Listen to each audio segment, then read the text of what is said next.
بسم اللہ الرحمن الرحیم۔ آئیے ہم سب یہ باتیں جاننے کی کوشش کرتے ہیں کہ حضرت علی رضی اللہ عنہ کے نکاح میں حضرت فاطمہ رضی اللہ عنہا ہے، لیکن پھر بھی حضرت علی رضی اللہ عنہ ابو جہل کی بیٹی سے نکاح کرنے کے لیے تیار ہو گئے تھے۔ واقعہ اس طرح سے آتا ہے، حضرت علی بن ابی طالب رضی اللہ عنہ نے ابو جہل کی بیٹی کے لیے نکاح کا پیغام دیا، جبکہ نبی صلی اللہ علیہ وسلم کی بیٹی حضرت فاطمہ رضی اللہ عنہا ان کے پاس نکاح میں موجود تھی۔ تو حضرت فاطمہ رضی اللہ عنہا نے یہ بات سنی تو وہ نبی کریم صلی اللہ علیہ وسلم کے پاس آئی تو آپ صلی اللہ علیہ وسلم سے کہا، آپ کی قوم بنو ہاشم کے لوگ یہ کہتے ہیں کہ آپ کو اپنی بیٹیوں کے لیے غصہ نہیں آتا، یعنی مطلب یہ ہے کہ حضرت علی رضی اللہ عنہ ابو جہل کی بیٹی سے نکاح کرنے والے ہیں، کیا آپ کو ان باتوں سے غصہ نہیں آتا ہے؟ حضرت علی رضی اللہ عنہ یہ ہیں جو ابو جہل کی بیٹی سے نکاح کرنے والے ہیں۔ حضرت مصور یعنی یہ راوی ہیں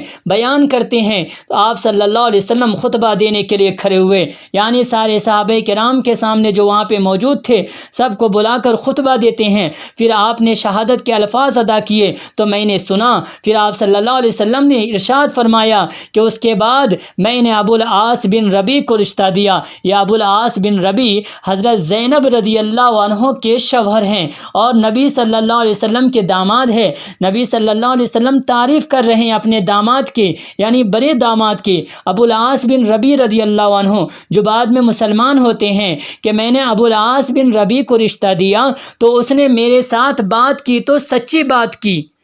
بے شک فاطمہ بنت محمد میری جان کا ٹکڑا ہے۔ یہ کون کہہ رہے ہیں؟ نبی صلی اللہ علیہ وسلم کہہ رہے ہیں کہ فاطمہ میری جان کا ٹکڑا ہے، میرے جگر کا ٹکڑا ہے۔ مجھے یہ بہت برا لگتا ہے کہ لوگ اسے آزمائش میں ڈالیں، یعنی اسے پریشان کیا جائے، کہ مجھے یہ اچھا نہیں لگتا ہے کہ کوئی اسے تکلیف دے، کوئی اسے پریشان کرے۔ اور صحیح بخاری کی روایت میں ہے کہ نبی صلی اللہ علیہ وسلم نے فرمایا کہ فاطمہ میرے جگر کا ٹکڑا ہے، جس نے فاطمہ کو ناراض کیا اس نے مجھے ناراض کیا۔ تو اللہ کے نبی یہاں پہ کہہ رہے ہیں مجھے یہ برا لگتا ہے کہ لوگ اسے آزمائش میں ڈالے، پریشان کرے۔ اور بات یہ ہے کہ اللہ کی قسم، اللہ کے رسول کی بیٹی اور اللہ کے دشمن کی بیٹی یعنی ابو جہل کی بیٹی ایک شخص کی نکاح میں جمع نہیں ہو سکتی۔ اور ایک دوسری روایت میں ہے کہ نبی صلی اللہ علیہ وسلم نے فرمایا کہ اگر علی ابو جہل کی بیٹی سے نکاح کرنا چاہتا ہے تو پھر فاطمہ کو طلاق دینا ہوگا۔ حضرت مصور نے کہا تو پھر حضرت علی رضی اللہ عنہ نے نکاح کا ارادہ ترک کر دیا، نکاح کا ارادہ چھوڑ دیا۔ کتاب دیکھیے صحیح مسلم۔ اس حدیث سے ہمیں یہ بات معلوم ہوتی ہے کہ حضرت علی رضی اللہ عنہ کے نکاح میں حضرت فاطمہ رضی اللہ عنہ موجود تھی، لیکن پھر بھی حضرت علی رضی اللہ عنہ ابو جہل کی بیٹی کے لیے نکاح کا پیغام دیتے ہیں۔ اور جب نبی نے منع کیا کہ اللہ کے دشمن کی بیٹی اور ایک مسلمان ایک جگہ جمع نہیں ہو سکتے ہیں، اگر علی نکاح کرنا چاہے تو پھر فاطمہ کو طلاق دینا ہوگا، تو گویا اس حدیث سے ہمیں یہ بات بھی معلوم ہوتی ہے کہ نبی صلی اللہ علیہ وسلم نے فرمایا فاطمہ میرے جگر کا ٹکڑا ہے، کوئی اگر اسے پریشان کرتا ہے تو میں بھی پریشان ہو جاتا ہوں، اور جس نے فاطمہ کو ناراض کیا اس نے مجھے ناراض کیا۔ کتاب دیکھے صحیح بخاری۔ آپ حضرات سے گزارش کی جاتی ہے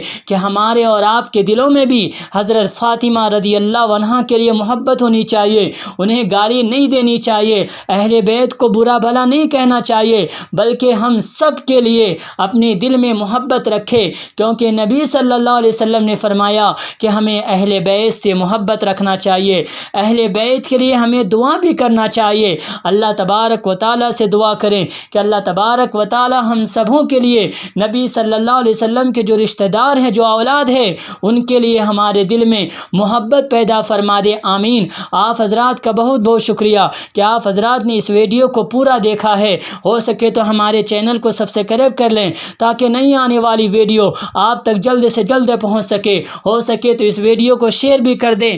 تاکہ دوسرے لوگ بھی سن کر ان کا بھی ایمان تازہ ہو جائے اور وہ بھی اللہ اس کے رسول کے مطابق زندگی گزارنے والا بن جائے، ان کا بھی ایمان تازہ ہو جائے گا، آپ کو بھی فائدہ ملے گا، ہمیں بھی فائدہ ملے گا، اور آپ بھی اللہ اس کے رسول کے مطابق زندگی گزارنے والے بن جائیں گے، اور ہم بھی اللہ اس کے رسول کے مطابق زندگی گزارنے والے بن جائیں گے، اور ہمارے دوست جس کو ہم یہ ویڈیو شیئر کریں گے وہ بھی اللہ اس کے رسول کے مطابق زندگی گزارنے والے بن جائیں گے، ان کے دلوں میں بھی نبی کے رشتہ دار کی محبت پیدا ہو جائے گی، اور اس سے فائدہ یہ ہوگا کہ ہمارا اور آپ کا اور تمام مسلمانوں کا ایمان تازہ ہو جائے گا۔ اللہ تبارک و تعالی ہم سب کو نبی صلی اللہ علیہ وسلم کے اہل بیت کے ساتھ محبت رکھنے کی توفیق عطا فرمائے، آمین۔ ربنا تقبل منا انک انت السمیع العلیم وتب علینا انک انت التواب الرحیم۔